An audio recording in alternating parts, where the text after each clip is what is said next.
भाषा का स्वरूप। भाषा की परिभाषा। सामान्यतः भाषा मनुष्य की सार्थक व्यक्तवाणी को कहते हैं। भाषा शब्द संस्कृत के भास धातु से बना है। इसका अर्थ वाणी को व्यक्त करना है। इसके द्वारा मनुष्य के भाव, विचारों और भावनाओं को व्यक्त किया जाता है। भाषा की परिभाषा देना एक कठिन कार्य है। फिर भी भाषा वैज्ञानिकों ने इसकी अनेक परिभाषाएं दी है, किंतु ये परिभाषाएं पूर्ण नहीं है। हर में कुछ ना कुछ त्रुटि पाई जाती है। आचार्य देवेंद्रनाथ शर्मा ने भाषा की परिभाषा इस प्रकार बताई है। उच्चरित ध्वनि संकेतों की सहायता से भाव या विचार की पूर्ण अभिव्यक्ति अथवा जिसकी सहायता से मनुष्य परस्पर विचार विनिमय या सहयोग करते हैं, उस यादृच्छिक रूढ़ ध्वनि संकेत की प्रणाली को भाषा कहते हैं। यहाँ तीन बातें विचारणीय है। पहला है भाषा ध्वनि संकेत है। दूसरा है वह यादृच्छिक है, यादृच्छिक अर्थात बेतरतीब, और वह रूढ़ है अर्थात विशेष, जिसके टुकड़े नहीं किए जा सकते, जैसे कान, आँख, नाक इत्यादि। सार्थक शब्दों के समूह या संकेत को भाषा कहते हैं।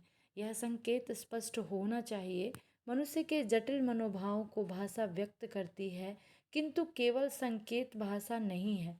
रेलगाड़ी का गार्ड हरी झंडी दिखाकर यह भाव व्यक्त करता है कि गाड़ी अब खुलने वाली है, किंतु भाषा में इस प्रकार के संकेत का महत्व नहीं है। सभी संकेतों को सभी लोग ठीक ठीक समझ भी नहीं पाते और न इनके विचार ही सही सही व्यक्त हो पाते हैं।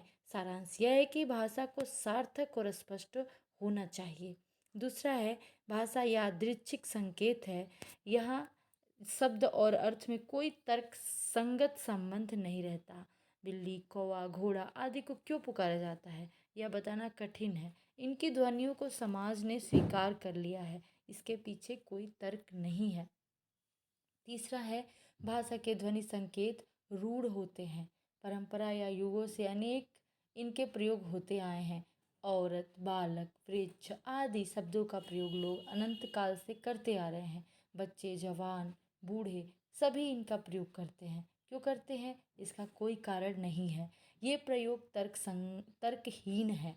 हिंदी के कुछ भाषा वैज्ञानिकों ने भाषा के निम्नलिखित लक्षण बताए हैं। का है कि मनुष्य, डॉक्टर श्याम सुंदर दास का है, भाषा के संदर्भ में भाषा के लक्षण बताए हैं कि मनुष्य और मनुष्य के बीच वस्तुओं के विषय में अपनी इच्छा और मति का आदान प्रदान करने के लिए व्यक्त ध्वनि संकेतों का जो व्यवहार होता है उसे भाषा कहते हैं। मनुष्य और मनुष्य के बीच वस्तुओं के विषय में अपनी इच्छा और मति का आदान प्रदान करने के लिए व्यक्त ध्वनि संकेतों का जो व्यवहार होता है उसे भाषा कहते हैं। यह कथन है डॉक्टर श्याम सुंदर दास का। फिर ख में है डॉक्टर बाबूराम सक्सेना का कथन भाषा के संदर्भ में कि जिन ध्वनि चिन्हों का द्वारा मनुष्य परस्पर विचार विनिमय करता है उसको समष्टि रूप से भाषा कहते हैं। यह कथन है डॉक्टर बाबूराम सक्सेना। ग है मंगलदेव शास्त्री का कथन है यह भाषा के संदर्भ में कि भाषा मनुष्यों की उस चेष्टा या व्यापार को कहते हैं जिससे मनुष्य अपने उच्चारणोपयोगी शरीरावयवों से उच्चारण किए गए वर्णात्मक या व्यक्त शब्दों द्वारा अपने विचारों को प्रकट करते हैं। यह कथन है मंगलदेव शास्त्री का। उपयुक्त परिभाषाओं से निम्नलिखित निष्कर्ष निकलते हैं। भाषा में ध्वनि संकेतों का परंपरागत और रूढ़ प्रयोग होता है। भाषा के सार्थक ध्वनि संकेतों से मन की बातों या विचारों का विनिमय होता है। भाषा के ध्वनि संकेत किसी समाज या वर्ग के आंतरिक और बाह्य कार्यों के संचालन या विचार विनिमय में सहायक होते हैं। चौथा है हर वर्ग या समाज के ध्वनि संकेत अपने होते हैं, दूसरे से भिन्न होते हैं।